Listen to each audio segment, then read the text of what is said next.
Part 6 शुरू होता है और अब तक गेम स्टार्ट हो चुका है, जिसके अंदर टीम रेड टीम ग्रीन के ऊपर भारी पड़ रही होती है और अकीरा के सामने रिन आती है, जिसके साथ अकीरा एक डील करता है। पर अकीरा के वहां से जाते ही रिन किसी को फोन करती है और उसे अकीरा की लोकेशन बताती है। और दूसरी ओर कुमागिरी के सामने टीम रेड का यूकी आता है, जिसके शर्ट पर खून के निशान देखकर कुमागिरी उसकी गर्दन पकड़कर उससे पूछता है कि उसने उसके साथियों के साथ क्या किया। पर यूकी अपनी पावर से कुमागिरी की हथकड़ियों को टच कर कर उसे छोटा करने लगता है, जो देखकर कुमागिरी तुरंत पीछे हो जाता है। पर तब तक बहुत देर हो चुकी होती है, क्योंकि उस समय तक यूकी ने कुमागिरी के हाथ पर एक धागा सा बांध दिया था, जिसको श्रिंक मतलब छोटा कर वो कुमागिरी का हाथ काट देता है। और दूसरी ओर टावर के पास में हाजी में टीम ग्रीन के लोगों को पीट कर टीम ग्रीन के बाकी लोगों के आने का इंतजार कर रहा होता है। पर मसाया ने उन्हें रोकने का पहले से ही इंतजाम कर रखा होता है, जो जानने के बाद हाजिमे को और भी ज्यादा गुस्सा आ जाता है और वो आसुका को मारने ही वाला होता है। पर उतने में वहां यूरी आ जाती है, जो आसुका की जान बचा लेती है। पर आसुका की हालत देखकर यूरी को बहुत ही गुस्सा आ जाता है और वो हाजिमा पे अटैक करने लगती है और उसे पीट पीट कर जमीन पर गिरा देती है। और दूसरी ओर टीम ग्रीन ने अपनी टीम में मौजूद स्पाई को पकड़ लिया होता है, जिससे रिंग को बातचीत कर कर उससे इंफॉर्मेशन निकलवा रही होती है। पर जब वो उसके लिए पानी लेने जाती है तो उसके पीछे से कोई उस स्पाई को मार देता है और उसका खून करने वाला और कोई नहीं बल्कि मोमोको होती है, जो टीम रेड की असली जासूस होती है। और दूसरी ओर अकीरा को जंगल में किरिसाकी मिलता है, जो अकीरा को देखते ही अपना पुराना स्कूल सेटल करने के लिए उस पर हमला करने लगता है। और अकीरा उसे बचते बचाते जो पेड़ के पास पहुंचता है तो पेड़ के ऊपर से रिंडो कूदता है, जो अकीरा को अपनी तलवार की नोक पर ले लेता है, क्योंकि उसकी भी पावर सेम किरिसाकी की तरह होती है कि वो किसी भी डंडी से एक तलवार बना सकता है जो किसी भी चीज को काट सकती है। और किरिसाकी रिंडो को अकीरा पर तलवार ताने देख उसे रुकने को कहता है, पर रिंडो किरिसाकी की एक नहीं सुनता और किरिसाकी को कहता है कि अकीरा के बाद में नेक्स्ट नंबर तेरा ही है। जो सुनने के बाद में किरिसाकी डिसाइड करता है कि वो अकीरा से लड़ने के बजाय उसके साथ काम करेगा और रिंडो को हराएगा, जो सब कुछ अकीरा के प्लान के हिसाब से जा रहा होता है।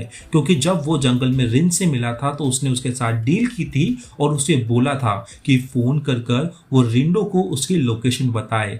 और अकीरा ने खुद ने किरिसाकी को फोन कर उसे अपनी लोकेशन बताई थी, क्योंकि उसे पता था जब किरिसाकी के सामने उसकी फाइट होगी और कोई उसे रोकेगा तो किरिसाकी अपने ईगो में आकर उसका साथ देकर उस बंदे को हराने में उसकी मदद करेगा। जिसके बाद रिंडो अकीरा और किरिसाकी पर हमला करता है, पर दोनों रिंडो के अटैक से झुककर बच जाते हैं। पर उन दोनों के पीछे के दोनों पेड़ दो हिस्सों में कट जाते हैं, जो देखकर किरिसाकी और अकीरा छुप जाते हैं। और किरिसाकी को यकीन नहीं होता कि दोनों की पावर सेम है, क्योंकि रिंडो की तरह जो स्लैश अटैक्स है वो किरिसाकी नहीं कर सकता। जो सुनने के बाद अकीरा उसे भरोसा दिलाता है कि तुम दोनों की पावर सेम है, क्योंकि उसका एक बंदा है जो टीम रेड के सभी लोगों की पावर्स को जानता है। और रिंडो जो भी अटैक कर रहा है वो अपनी तलवार से नहीं कर रहा, क्योंकि जिस तरह का डैमेज तुम्हारी तलवार ने मेरे कैनन को दिया था उस तरह का डैमेज रिंगो के अटैक से नहीं हो रहा। जो सुनने के बाद किरिसाकी समझ जाता है और एक प्लान बनाता है, जिसके बाद किरिसाकी रिंडो पर अपनी तलवार से हमला करने लगता है। पर रिंडो भी किसी से कम नहीं होता, वो किरिसाकी के हर एक हमले को अपनी तलवार से रोकता है और किरिसाकी को जमीन पर गिरा देता है। जिसके बाद अकीरा एक पेड़ के पीछे से रिंडो की ओर अपने कैनन से अटैक करता है और उसके कैनन का ब्लास्ट जो होता है वो पेड़ को फाड़ते हुए रिंडो की ओर जाता है।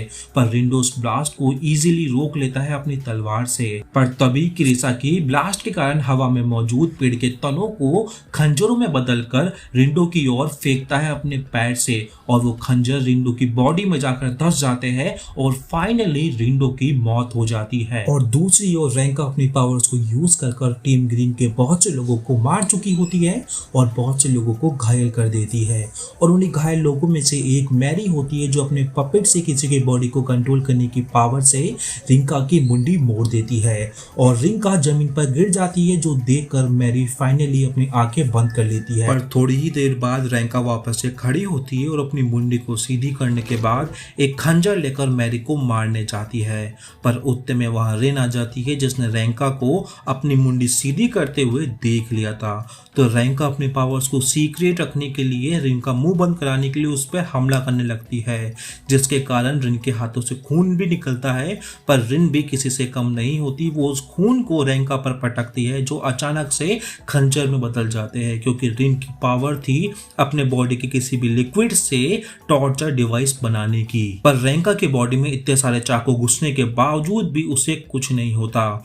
तो रिन उसका हाथ एक पेड़ से बांधकर एक बॉक्स की ओर जाती है जो रेंका हमेशा अपने साथ रखा करती थी, और अपने हाथ को एक तलवार सी चीज में बदलकर उस बॉक्स के अंदर घोंप देती है, जिसके कारण बॉक्स में मौजूद आदमी की मौत हो जाती है। और अचानक से पेड़ पर बंदी जो रेंका थी वो बेजान हो जाती है, क्योंकि जो असली रेंका थी वो बॉक्स में मौजूद वो बंदा था और वो बॉक्स में से ही सभी चीजों को कंट्रोल कर रहा था।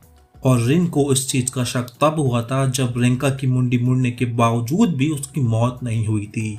और इसी के साथ पार्ट 6 खत्म हो जाता है। तो दोस्तों वीडियो थोड़ा सा भी अच्छा लगा हो तो प्लीज़ मेरी आपसे रिक्वेस्ट रहेगी वीडियो को लाइक कर दीजिए, और नेक्स्ट पार्ट के लिए आप चैनल को सब्सक्राइब कर सकते हैं, सब्सक्राइब करके बेल आइकन को भी दबा सकते हैं। मुलाकात होगी आपसे अगली वीडियो में, तब तक के लिए टाटा बाय बाय सायोनारा।